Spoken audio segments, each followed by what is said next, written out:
Muchas gracias. Muchas gracias, señor magistrado. Creo que ha sido una muy valiosa intervención y a continuación, en esta orden del programa, vamos a escuchar la intervención del senador Ricardo Pacheco Rodríguez, presidente de la Comisión de Reforma del Estado. El señor senador es originario del estado de Durango, es licenciado en Derecho, fue secretario general de Gobierno en el estado de Durango del 2004 al 2006, delegado federal del ISSSTE, en Durango también, diputado federal, a donde tuve el honor de que fuésemos compañeros, diputado local de la 58 legislatura en su estado natal y senador de la República. Muchas gracias, senador. Adelante. Al contrario,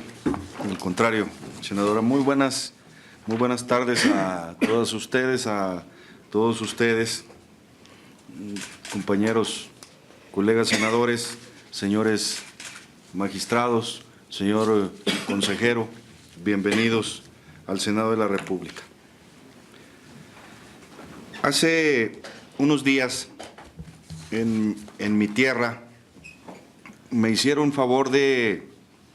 invitarme a presentar un libro de un amigo coahuilense, y en esa presentación fui el último en el orden. Hoy me toca a media tabla, y ese día comencé diciendo que después de las intervenciones excelentes de algunos compañeros que habían presentado el libro, a mí me favorecía que me habían entregado un libro distinto y que en consecuencia iba a poder hablar de otra cosa y referirme a algunas cuestiones que mis predecesores no habían hecho. Hoy, lamentablemente, la senadora Orantes, a quien agradecemos su invitación para presentar este libro,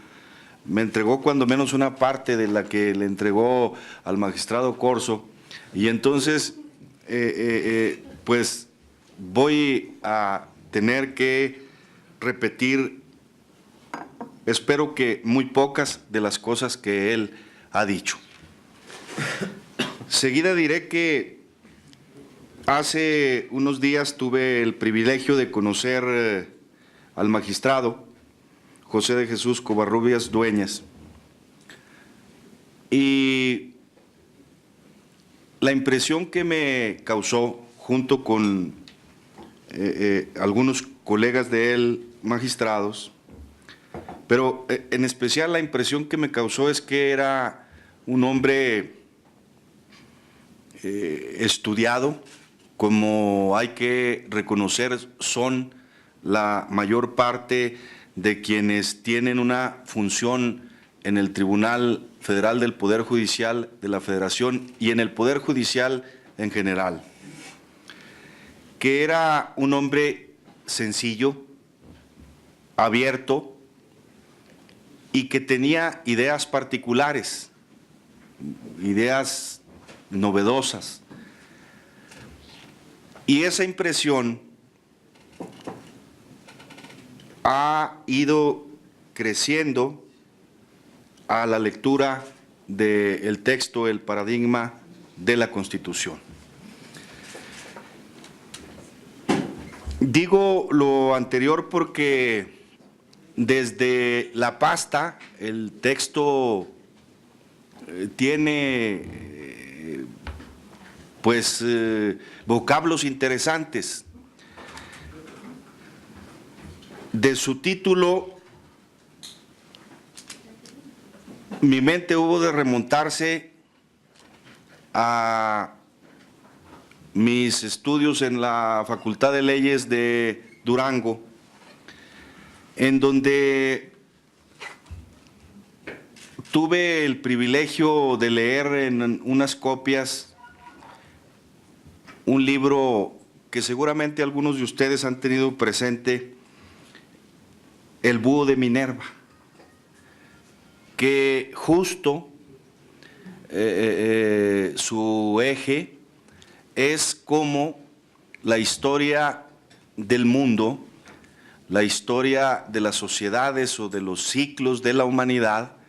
han ido rompiéndose porque se rompen sus paradigmas. Es un texto que no he podido de entonces acá conseguir publicado de manera original y que conservo en la casa de ustedes así en las copias en las que pude leer, porque me parece que esta idea de la caída de las épocas de la humanidad por el rompimiento de paradigmas la tenemos en la nuestra, en nuestro espacio que nos ha tocado vivir, en nuestro ciclo, la tenemos constantemente presente por la dinámica y la vertiginosidad en la que estamos inmersos. Y no pasa uno, valga la redundancia, a la siguiente página cuando vuelve a encontrar ideas novedosas, cuestiones en las que hay que detenerse, porque la propuesta que el magistrado comienza a delinear en su texto es la de acudir a una creación para definir una nueva forma de entendernos. Y esa nueva creación es la nomología, que a mi entender en alguna definición encontramos como ciencia de la ley, técnica de normar, crear legislación. Y pues la provocación, como bien dice el magistrado Corzo, es mayor porque ya apunta el maestro Covarrubias que pretende meterse en terrenos en los que nosotros creíamos que teníamos como legisladores, pues si no el monopolio, pues sí una parte en su ejercicio, y él comienza diciéndonos pues que hay que estudiar esta nueva ciencia de la ley para entendernos mejor, como señalaba. Y lo hace, creo que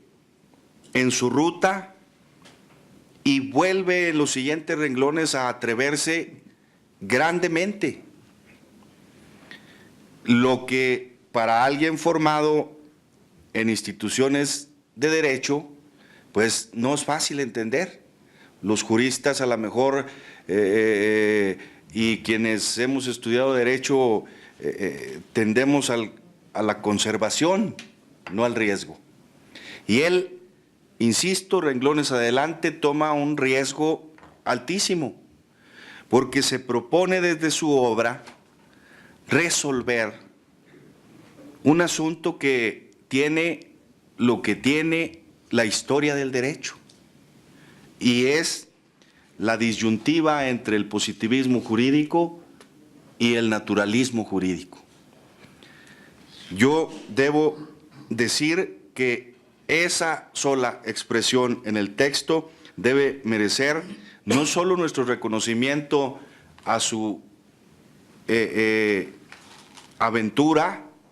de aventurarse, sino nuestra admiración, porque evidentemente, insisto, pretende resolver un asunto toral de la jurisprudencia de la ciencia del derecho. Y lo hace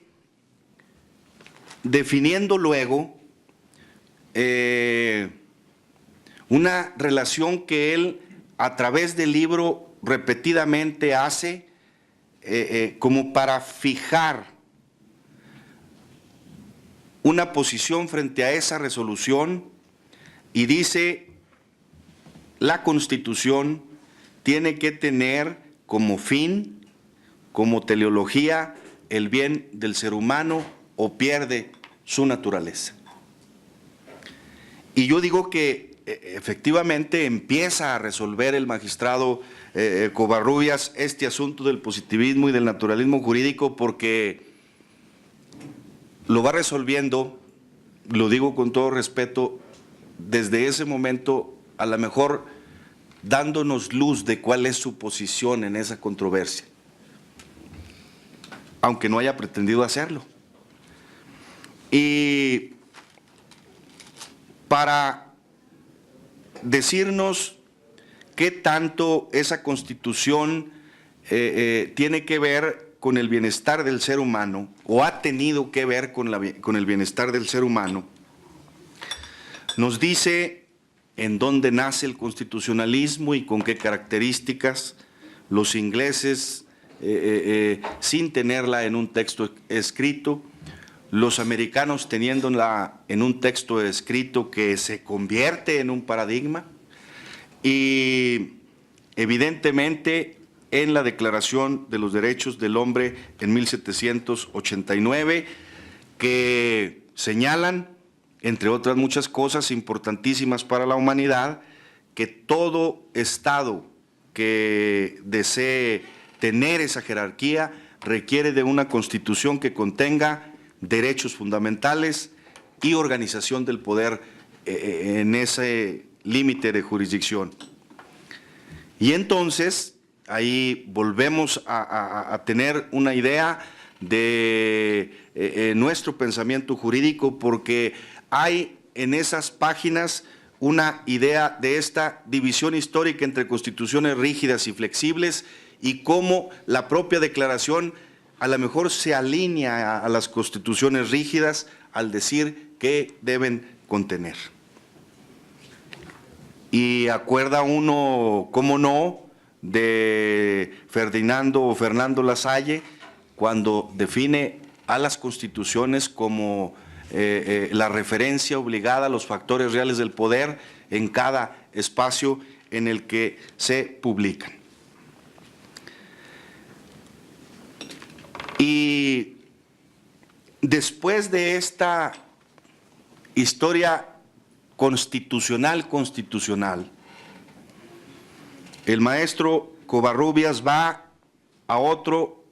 asunto nodal de la humanidad, que es la función, así entendí yo, de los sistemas económicos también en el devenir histórico,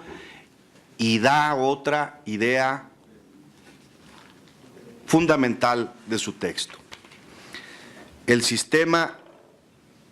capitalista nos ha servido o no.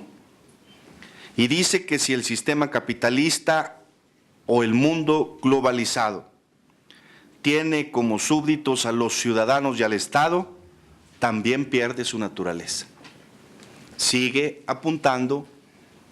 el señor magistrado su posición en la resolución del positivismo y del ius naturalismo.